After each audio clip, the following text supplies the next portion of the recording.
Hey all, Chris Bassett here, and I'll be cleaning up and maintaining my 21 speed mountain bike. Getting it ready for spring, getting ready to ride, so let's get into it. So first things first, let's give the bike a good washing. It's been in the shed, plus I didn't wash it off from last season. So go ahead and grab yourself a bucket of warm soapy water. I'll be using some car wash soap that I had under the sink, but you'll need that, a sponge, and maybe a brush. And then you want to start off by rinsing the dirt off with the hose if it's like really gross. But avoid blasting the bearings and chain directly.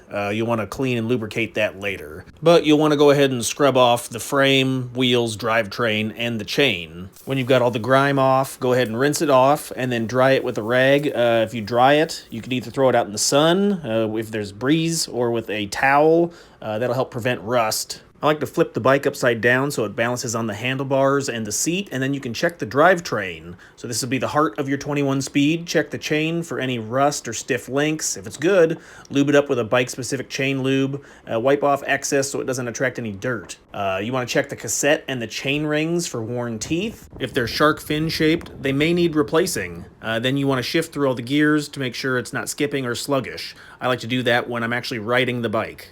You can also check the rest of the frame, do a good once-over, looking at the welds, making sure there's nothing cracked. Also double-check, make sure everything's in the correct position, as things may have shifted over the season. Let's take a look at the tires. You want to be looking for wear, make sure your treads look good. If there's any cuts or there's dry rot, may need to be replaced. Last things you want is a flat tire when you're in the middle of nowhere on your bike. Make sure the spokes look good and your rims aren't bent. You can adjust those if needed. Normally my tires are flat at the beginning of the season since I stored them in the shed during winter.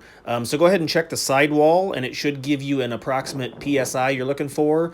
For mine, it was 50 PSI. So let's go ahead and air those babies up. I just bought a cheap foot pump with a built-in air pressure gauge. You just lock it into place by lifting up on the handle, and then you go ahead and step down with your foot. I'll put a link in the description for any of the tools that I'm using. If you're interested, you can help support the channel. I'd really appreciate it. But there you can see the gauge. Once it goes up to 50, we'll go ahead and stop pumping, and then the tires will be nice and firm. Definitely take a look at your brakes. If you got rim brakes like mine, check the pads. Replace them if they're worn down, or adjust them, as you know, the less brake pad you may need to make adjustments. Look for glazing or maybe thinner pads. Test the levers. They should feel firm, not spongy. I did have to move one of my cables around because the bracket had broke. So, you know, right down there you can see the bracket's broke.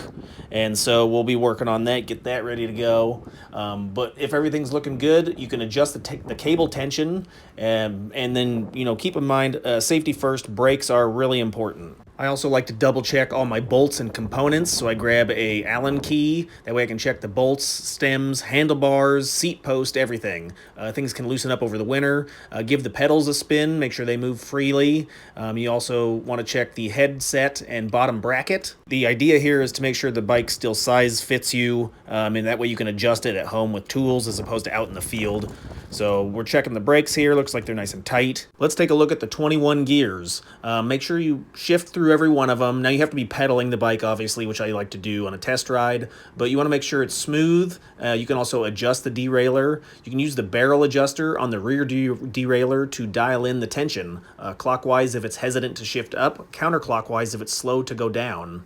You can also check the limit screws so that the chain doesn't jump off the front derailleur, but you're just looking to make sure it's aligned with the chain rings. So here I am in a parking lot just up from my house. We're going to go ahead and test ride, listen for weird noises, squeaking, test the brakes, shift through the gears. If it feels good, you're set for spring. If not, let's double check what's wrong and we'll go ahead and tweak it. So I got it back home. The handlebars weren't exactly square with the front tire, so if you loosen up that top Allen bolt, you can adjust the height and the direction of the handlebars. So I'm going to go ahead and set that up for my height. That's the way it makes the riding a little more comfortable. And then it's perfectly straight. I don't know if it bothers you. It bothers me if the handlebars are a little cockeyed when I'm riding. So we'll get that fixed. I also felt that my back brake was dragging a little bit. So if I spin the wheel, you can see there's a slight motion in the wheel that goes in and out. So I may need to adjust the spokes just a little bit to tighten up that wheel, the rim, so it's a little more square. They have rim spoke wrenches that you can adjust. I'll do that in another video if anybody asks. But I also need to adjust the brakes. So my brakes were kind of rubbing. You can see they don't exactly hit flush on the rim. It's about hitting the bottom half. So we need to move the brake pad by adjusting this bolt right here. We'll just loosen it up, adjust the pad in, and then tighten it back down. And then you can double check to make sure everything works by squeezing the handbrake, releasing it, making sure everything fits nice, and then you should be good to go. Hey, check out another video over here. I've got some Amazon links down in the description. Check those out, save some money. Any other questions or comments, put below. Thanks.